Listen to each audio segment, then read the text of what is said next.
இப்போ நம்ம குடிக்கிற இந்த ட்ரிங்க் வந்து 1000 வருஷம் பழசுன்னு சொல்லிட்டு உங்களுக்கு தெரியுமா?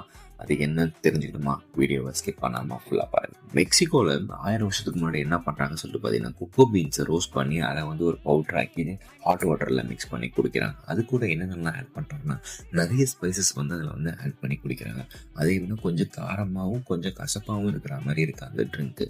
லேட்டராக என்ன ஆகுதுன்னா 1500 காலகட்டத்தில் ஸ்பானிஷ் ட்ராவலர்ஸ் என்ன பண்ணுறாங்கன்னா மெக்சிகோவுக்கு வந்து கிளம்பி போகிறாங்க. மெக்சிகோவுக்கு கிளம்பி போய் அங்கே வந்து கொக்கோ ட்ரிங்கை வந்து ட்ரை பண்ணுறாங்க. கொக்கோ ட்ரிங்கை வந்து டேஸ்ட் பண்ணும்போது என்னடா இவ்வளோ ஸ்பைஸியாகவும் இருக்குது, ஆனால் கசப்பாகவும் இருக்குது, இந்த ட்ரிங்க்கு நல்லா இருக்குது அப்படின்னு சொல்லிட்டு அவங்ககிட்ட அங்கே இருந்து அந்த ரெசிபியை எடுத்துக்கிறாங்க. அங்கேருந்து ரெசிபியை எடுத்துக்கிட்டு பேக் டு ஹோம் வந்து எங்கே வராங்க? ஸ்பெயினுக்கு வராங்க. ஸ்பெயினில் வந்ததுக்கப்புறம் ஸ்பெயினில் என்னென்னலாம் ஆட் பண்ணுறாங்கன்னா சுகரு, மில்க்கு, அதுக்கப்புறம் வெண்ணிலா ஆட் பண்ணி அதை வந்து குடிக்கும் போது டேஸ்ட்டு வேறு லெவலில் இருக்குது. நெக்ஸ்ட் டைம் நீங்கள் இந்த ட்ரிங்கை குடிக்க போகிறதுக்கு முன்னாடி இந்த இன்ஃபர்மேஷனை மறக்காமல் தெரிஞ்சுட்டு போய் குடிங்க.